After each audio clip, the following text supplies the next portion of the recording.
Alvin Kamara's 8th season in the NFL is about much more than his contract dispute. We got all that and a little bit of lagniappe for you on today's episode of Locked On Saints.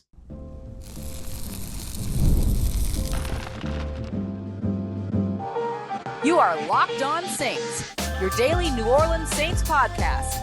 Part of the Locked On Podcast Network, your team every day. What is good, Who Dat Nation and Who Dat family? I am your host, your friend Ross Jackson, New Orleans native, your New Orleans Saints expert and credentialed member of the media covering those New Orleans Saints as a senior writer and reporter over at Saints News Network. And on today's episode of Locked On Saints, we're taking a look at 3 New Orleans Saints whose kind of future stature could be assured in 2024, who could kind of write themselves down in the history books as a longtime great in kind of 3 different varied different types of ways. There's a word in there somewhere. We'll take a look at Chris Olave, who of course is the youngest of this group, who can be looked at as the next great New Orleans Saints wide receiver, and how 2024 can help that happen for him. We'll also take a look at Cam Jordan, who has a real opportunity here to solidify some Hall of Fame status with a bounce back season in 2024. And we're going to kick things off with Alvin Kamara, whose 2024 needs to be more than just about this contract dispute. He has a real opportunity here to solidify lifer status, not just with that contract, but with his performance in 2024 as well. We appreciate you as always for being making us your first listen of the day every single day here on the Locked On Saints podcast, and of course for being an everydayer here on the show, which is a proud part of Locked On Podcast Network, your team every day. Today's episode brought to you by our friends at FanDuel. Right now there is a deal for all new customers every single day, all throughout the summer. You don't want to miss out on all the great things happening over at FanDuel, so go and check them out, FanDuel.com/locked-on to get started. So I want to start off with Alvin Kamara here, who can guarantee his lifer status with a lot more, right, or opportunity towards lifer status, with a lot more than just the contract extension and the contract dispute negotiation, all that stuff that's going on right now. A quick 2-year extension with some guaranteed money in 2025. This is probably all it's going to take to get this contract dispute done for. But there's more that has to happen even after that, right? And don't forget, just because Alvin Kamara doesn't get the contract extension doesn't mean that he's all of a sudden not a New Orleans Saint in 2024. He could still play in 2024 as he is set to make money in 2024. When I talk about lifer status, let me make sure that I define that first for anybody that's not necessarily sure. We're talking about somebody that plays an entire career with the same team. Cam Jordan is on his way to being the next New Orleans Saints lifer. His dad, Steve Jordan, was a Minnesota Vikings lifer as the longtime Minnesota Vikings tight end, things like that. So that's what we're talking about when we're talking about lifers. So beyond just the possible extension for Alvin Kamara, building and kind of retaking the reputation as an all-time great for the New Orleans Saints should be within his grasp here in 2024 as well. When I talk about him being a lifetime great, what do I mean? Well, he's first in franchise history in total touchdowns. He's played 7 seasons, and he's first in franchise touchdowns with 78 total touchdowns, only one of those being a return touchdown. He will become, I believe, in 2024, he'll take over first place for most rushing yards. For all that talk about him never having 1,000-yard rushing season and all this other stuff so far, doesn't seem to matter. He is less than 200 rushing yards away from overtaking, or just over 200 rushing yards, right around 200 rushing yards away from overtaking Mark Ingram's spot as the number 1 rusher all time for the New Orleans Saints. He's top 10 as well all time in receiving yards, and he's top 5 all time in receptions as well. So that's what I mean about him being an all-time great. He is one of the greatest New Orleans Saints to have played the game because of his ability to impact, and the fact that he did it so quickly, even with the quote-unquote down years of the last couple of years, which I say quote-unquote because I take down years to be accusatory of the player. And so I'm saying quote unquote, not because they weren't down years, they were down years statistically, but I don't want to put that all on the player. A lot of that had to do with team usage, offense, scheme, all these other things as well. So I think that had a lot to do with it too. So that's why I did the quote unquote there. But in any case, he's a guy that is already in that conversation as one of the all-time greats. And so having this kind of big 2024 while everybody's talking about the contract negotiations and all these other things, the thing I'm more looking at when it comes to Alvin Kamara is, okay, so what does he look like in his new system? So he has all of those rankings already, right? Now, all of a sudden, if you get that 2-year extension done or however long the extension is, give him some guaranteed money in 2025, everybody moves on, everybody's happy, fine, dandy, and then you move on. Year 8 for Alvin Kamara becomes huge because he now gets the opportunity to make the most of a wide zone run scheme. He could have his first 1,000-yard rushing season this very season in this offense in terms of what it is going to ask its running backs to do. We'll get to some of the complications of that here in a little bit because that's a big thing that I just threw out. I'll argue with myself about why that might not happen in 2024, but it could with a run scheme that actually supports what it is that Alvin Kamara does well, which is get him out in space, run around the tackles, like, that type of run game. Utilizing the outside zone, the outside run game kind of fits his skill set a little bit better. The other bit of it, too, is that he kind of gets to get back into the receiving threat conversation. He's always been a receiving threat, but we watched, 3 straight years of 80-plus receptions, 4 straight years of 80-plus receptions, and then all of a sudden that fell off. Now, last year he got back to that general area, but it started off slow because he had, 13 receptions in his first game back, but only just over 30 receiving yards in that case. And so I think getting back to him being a guy that's not just targeted behind the line of scrimmage a bunch, but that is running those option routes, running those wheel routes, running those Texas, those angle routes into the middle of the field, getting the ball thrown to him downfield as opposed to behind the line of scrimmage, just getting him a little bit more involved in that area of the receiving game. I think that those two things get him right back into that conversation of a guy that is an all-time great, of a guy that deserves the lifer status that he has already said that he wants on camera. On camera, I asked him last training camp, on camera, that he wants to finish his career with the New Orleans Saints. Having that contract extension is one part of it, but convincing the team to keep you around means producing on the field. And so I think that gets there too. Now, let's get to what I actually think will be his biggest obstacles in 2024. The first one is super easy, not super easy, but we don't have to go into full detail about it, but it's injury, right? Health is always a big obstacle. I'm acknowledging that. Now let's move on because that's one of the most obvious things. #analysis, Ross. Great work. So smart, buddy. But really, for me, one of the other big obstacles, and I'm saying obstacle about the game, not about the people, but one of the big obstacles is Kendre Miller. What if Kendre Miller's 2024 is huge? What if Kendre Miller, who is the future of the running back position for the New Orleans Saints as the roster is currently constructed, it could change at a later time, but as things are currently set up, Kendre Miller is the guy in line to be the future of the New Orleans Saints run game. But if that future becomes the present in 2024, that could be really, really tough for Alvin Kamara being able to gather that production, take advantage of that wide zone offense, get more involved into the receiving game, all these other things. So it's not that these two are competing with one another. It's not that Kendre Miller is purposefully going to try to make Alvin Kamara's job a little bit harder. In fact, they should be working to make each other's jobs easier. That's how a good offense works. But if Kendre Miller pops off week 1, week 2, week 3, it's going to be really hard to ignore that weeks 4 through 18.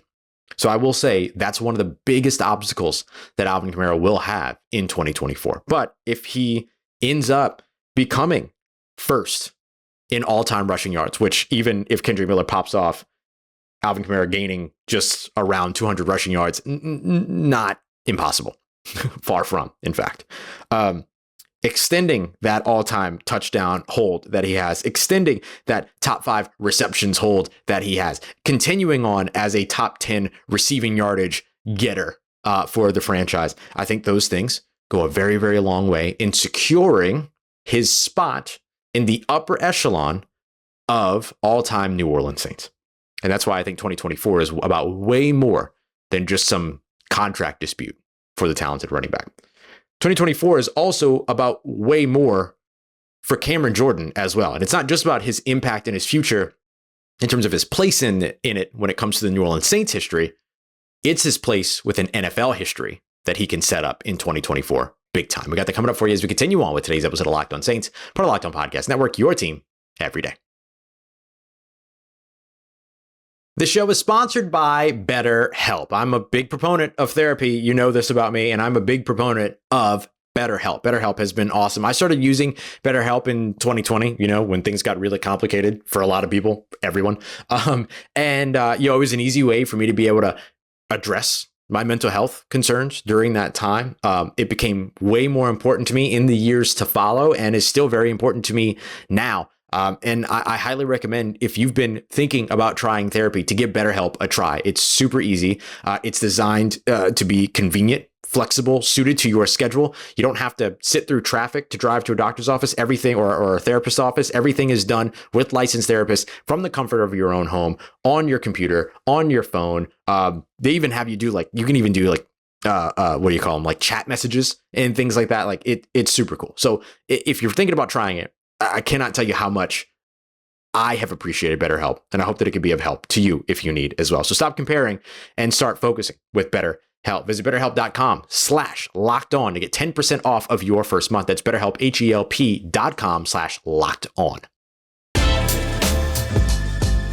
All right, family. New Orleans Saints defensive end Cam Jordan is not only jostling for his position in the annuals of the New Orleans Saints history, he's jostling for his position as a potential NFL Hall of Famer in 2024. And a big bounce back year is necessary for him going into this season. We appreciate you very much. As always, make it Locked On Saints your first listen of the day every day. Don't forget to go and check out Locked On Sports Today's 24/7 stream. You can find it on the Locked On Sports Today YouTube channel, as well as on the free Amazon Fire TV channels app. It's programmed to give you all the biggest news from around the world of sports and the local experts that know the teams the best. Go and check it out today. Locked On Sports Today, and it's 24/7 streaming channel, part of Locked On Podcast Network, your team every day. So for the New Orleans Saints, the thing that I'm looking at here when it comes to Cam Jordan, because I jostle with my equipment for a second, the thing that I'm looking for here when it comes to Cam Jordan is not just what he can do in 2024 for the New Orleans Saints, but what can he do in 2024 for himself when it comes to the conversations around the NFL, things like that.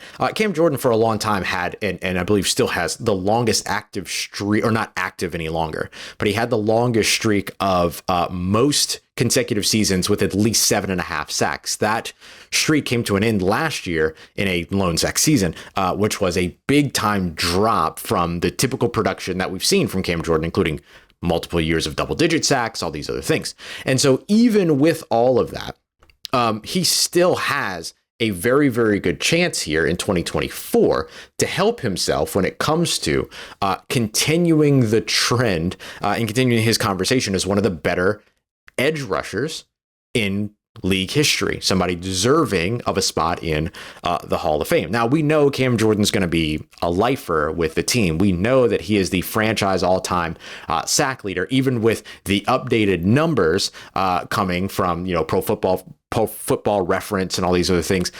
It's not the NFL's official sack counts, so Ricky Jackson didn't get the extra boost.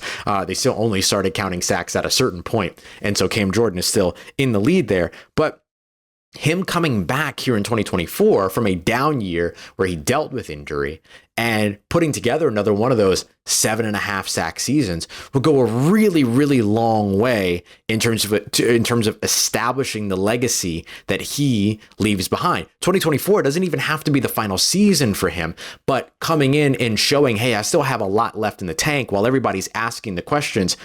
Does he still have it? I get the question all the time when I'm doing like radio calls or guest spots and things like that. Does Cam Jordan still have it? Did we see age catch up with Cam Jordan? And the thing we know about age is that it's undefeated with everyone, not just athletes, everybody, undefeated. We know that.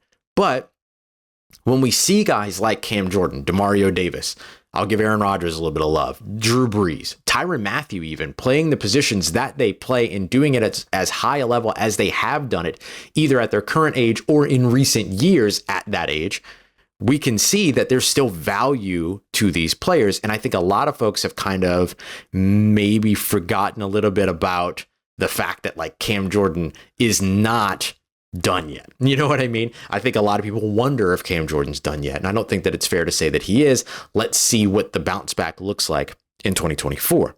So I think that that becomes a big piece of it. I think that he will get help in this conversation as well. We've watched his percentages in terms of snap percentages and things like that drop down year after year over the course of the past few years. I think that trend will continue. But one of the things that we know is that it's not about how often you rush the passer in the NFL. It's really about the efficiency with which you rush the passer.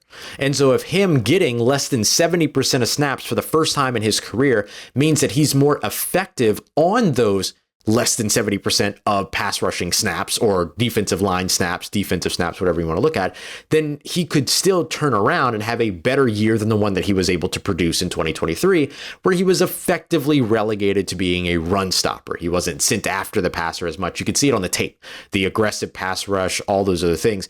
Those aren't things about Cam Jordan. Those were things about what he was being asked to do while he was nursing, vertebra issues, while he was nursing the ankle injury, all these other things. And so him coming back for a healthy 2024 should put him in position to be more efficient on those pass rushing snaps. If you want an example of efficiency or seeing efficiency in pass rushing snaps, look no further than fellow defensive player, not defensive lineman, but Demario Davis. Demario Davis ended up getting to a point early on in his career with the New Orleans Saints where he was rushing the passer quite a bit. And then they kind of pulled back his pass rushing snaps over the course of the past couple of years. And in the process of doing so, he's hit 2 years of career highs with 6.5 sacks in each season, even though he has rushed the passer less in every raw number, not just on average, not just on a per game basis or anything like that, just generally rushed the passer less, but came away with 13 sacks over the course of the past 2 seasons. So you look at that from the defensive line perspective, you're not going to rush the passer as little as a linebacker. That's for certain, especially in this defensive system, but still being able to shave your legs, being able to shave your legs, being able to save your legs a little bit, being able to have the complement of a growing presence when it comes to Carl Granderson, having the addition of Chase Young, who by name alone offenses will look at and game plan against. Some of that helps to elevate what Cam Jordan will be able to do when he's on the field. And then if you start getting the interior help, the interior push, not start getting it, but get it at a greater consistency as Colin Saunders and Nathan Shepard and Brian Brzee are all maturing in this system in different ways. But in this system, it helps a ton for a guy like Cam Jordan to be able to continue to get that help all around them. And then the age conversation doesn't become about the fall off. It becomes about how impressive it is that he does this at his age, much like we talk about Tyrann Mathieu, much like we talked about Drew deep into his career, much like we currently talk about Demario Davis. And then all of a sudden the age thing conversation goes from being about the hindrance of age and instead goes to benefit the legend of what it is, or the legacy of what it is that Cam Jordan does achieve in the latter portion of his career, 2024, 2025. That's where I think he ends up getting a really, really good bit of help in terms of that conversation. And he doesn't have far to go, by the way. Like, one of the ways that he can solidify himself is not a situation where he has to become, a 20 sack, all-time record holder across the NFL. No. He can solidify his stance or status within the NFL based upon what he has done in the range of years since he's entered the league. Here's what I mean by that.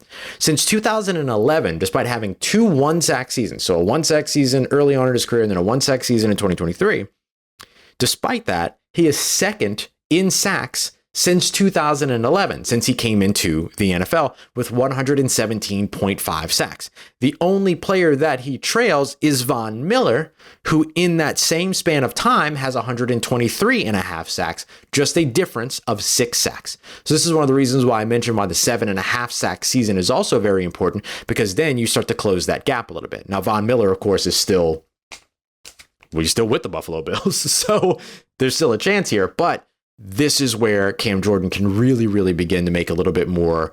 It's not about beginning to make headway. It's just about regaining the momentum that might have been lost in this national conversation in 2023. So that's why I think 2024 is a big year for Cam Jordan, because it's not just about his stance within the New Orleans Saints. It's about his stance in the National Football League. Coming up next, we'll get back to the stance within the NFL, but instead of guys that are established and that are have been in the league for multiple years, I want to take a look at Chris Olave, who has the opportunity to solidify himself further in conversations as some of the greatest New Orleans Saints wide receivers with an impressive 2024. We got that coming up for you as we continue on and wrap up today's episode of Locked On Saints, part of Locked On Podcast Network, your team every day. Today's episode of Locked On Saints brought to you by our friends at FanDuel, who are absolutely on fire right now. And speaking of being on fire, WNBA star Caitlin Clark has really picked things up here over the course of the last little bit. Her and Angel Reese's rivalry have been fantastic, but I will tell you this, I'm not sure Caitlin Clark should necessarily be the favorite for Rookie of the Year just yet. Right now, the field outside of Caitlin Clark, plus 400 odds for WNBA Rookie of the Year at plus 400. The field, that's a really, really good. That's like you put $5 in, you win $20 on that. Pretty good way to go. And also just a very good way to go in general are our friends at FanDuel, who right now are giving all customers a boost or bonus daily. That's right. There's something for everyone every single day at FanDuel. So don't waste any time. Head over to FanDuel.com/lockedon to get started today. FanDuel, the official sports betting partner of Major League Baseball.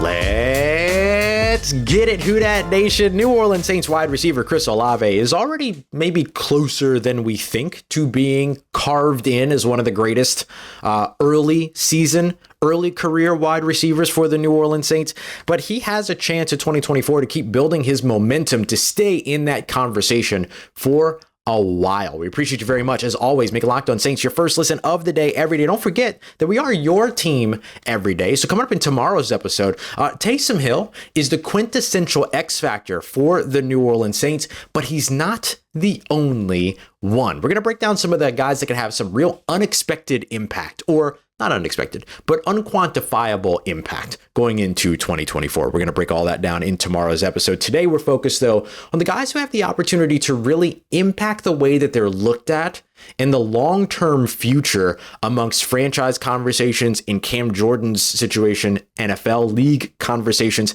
And Chris Olave is a really interesting one when it comes to this conversation as well. And he's got a real opportunity as the bona fide, without question, number one guy in 2024 to further that conversation beyond just being a great early career guy, but being one of the greats for the New Orleans Saints. So let's take a look at where he currently ranks. So when I looked at numbers for Chris Olave, I was really specific. This isn't like Chris Olave has this number of receiving yards when he wears this style of cleat in this weather when the wind is blowing, this direction and above this. It's not all that kind of thing. But I did want to be specific because I'm looking at him and where he stands amongst his early career production so far. 2 straight 1,000+ yard seasons. That's only happened a couple of times for New Orleans Saints wide receivers. And Chris Olave is one of the guys to get that done right now in terms of receiving yards in the first 2 years. He ranks number 3. He's behind just Marcus Colston, of course, and Michael Thomas, of course. And he's not far behind Marcus Colston at all, by the way. Just 75 yards separate the two. So going into next year, he has a unique opportunity to move up into the second place for most receiving yards for any New Orleans Saints wide receiver in their first 3 years. The reason why he has the ability to do that is because Colston unfortunately had his third season cut short. So even though Colston still sits at second place on that list, despite his second season getting cut short, he still, he still holds that spot. 3,000 yards flat. So only 835 receiving yards separate Chris Olave and Marcus Colston. So do you think Chris Olave in 2024 could get 836 receiving yards so that he could take over that second place spot for the New Orleans Saints in terms of first 3 years of receiving yards? Yeah, I dare say he does have the ability to be able to do that. And the reason why that's important is because then it puts him a step ahead of Colston for first 4 years, first 5 years, first 6 years, first 7 years, assuming that he himself stays healthy, which again, health will be one of the biggest hurdles and question marks for every single one of these conversations that we have from now until forever. Health will always be the biggest question in sports. So it does put Chris Olave at a unique advantage if he steps into that conversation. I'll go one step further. He could become number one, conceivably. Remember, 17 games in the year now. So he could conceivably become number one in this same category and surpass Michael Thomas in receiving yards for the first 3 years. It would be a challenge, though. He would have to get 1,622 plus yards. Okay, so 1622 is what separates him. So you'd have to get 1623. 1,600 receiving yards. I mean, look, when you're the bona fide number one guy, it's possible in today's NFL, which wants to throw the football, which has 17 games, all that stuff. But in this system, which is going to be predicated by its run game, that's going to run the ball a lot, that has a lot of weapons that are going to have impact all over the place, it doesn't seem likely that 1,600 yards is going to be where he crosses. 12, 13 would be phenomenal for him in terms of continuing and furthering himself in terms of this conversation. That put him between 300 to 500 yards over Colston in that case, and kind of solidly give him the third year, fourth year, fifth year, second place. And then maybe he can surpass MT a little bit later. But I'm not going to expect that here in year three. I will also say that Olave is currently fifth amongst amongst New Orleans Saints players in all-time history with receptions, in terms of receptions in their first 2 years. Now, that includes a little bit of Alvin Kamara, that includes a little bit of Jimmy Graham and everything too. So wide receiver-wise, he's still 3 behind Marcus Colston and Michael Thomas. But when you're a New Orleans Saints wide receiver, being in the conversation with a guy like Marcus Colston and being in the conversation in terms of on-field production with a guy like Michael Thomas, that's really, really good. That's really, really good. That's exactly the conversation that you want to be in. So here in 2024, when all the focus of the passing game in terms of wide receivers starts with Chris Olave as the number one guy, it really does give him an opportunity here to be able to distance himself and further himself into that all-time conversation as an all-time great New Orleans Saints wide receiver. Now, he's got to keep the production going for 2024, but this at least gives him a little bit of that momentum. If you take sort of the average of what he's done over the course of the first 2 years and then expand that over the course of the next 5 years, that puts him in not the next 5 years, but 3 more years so that it's his total first 5 years. That carves him in as one of the greatest. That carves him in as an all-time guy for this team, which is phenomenal. Really, really good conversation to be a part of. We have to consider the third-year leap that we see a lot of NFL wide receivers take going into their third seasons. We see percentage boosts and all these other things. Like typically, that's the breakout year for a young wide receiver. I still don't think we're going to see a 1,600-yard breakout to where he gets into that conversation in the first place.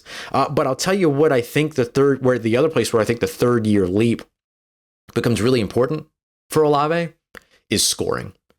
9 receiving touchdowns over the course of his first 2 years, believe it or not up there in terms of top 1, top 2, top 3, right? So the receiving yards are the thing that you want to see him maybe take that leap. And we've talked about that before too on the show, to where we discuss kind of, where do we want to see Chris Olave maybe take that next leap? And it really comes down to being a more prominent scoring threat as a receiver. But hey, if you're putting up 1,300 yards, some of that's getting you into the end zone. That's for sure. So I think that's the other place where he's got to further that conversation. But amongst just on-field production, receiving yards, all these other things, receptions, all that, he's in good position to really set himself up to be a part of that future conversation of one of the all-time great New Orleans Saints wide receivers. And right now, he's already, if nothing else, in the right class of people for that conversation to be taking place around him. So if I were a New Orleans Saints wide receiver, those are some of the guys production-wise I'd want to be compared to or talked about with. I'd want to be in that conversation with those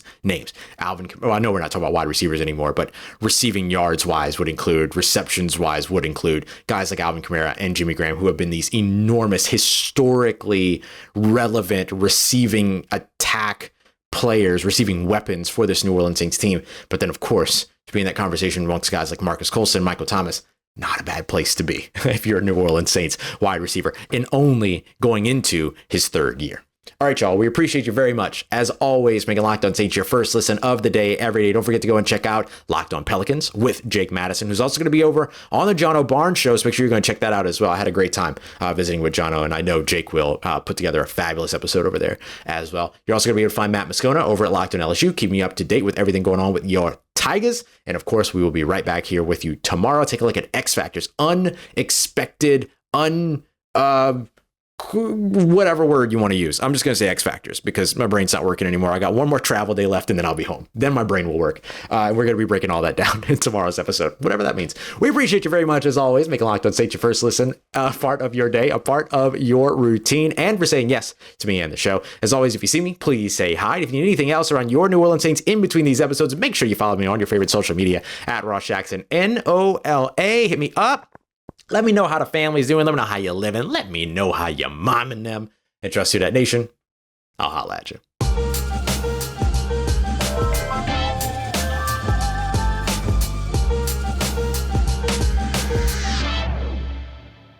On today's episode of Locked On Saints.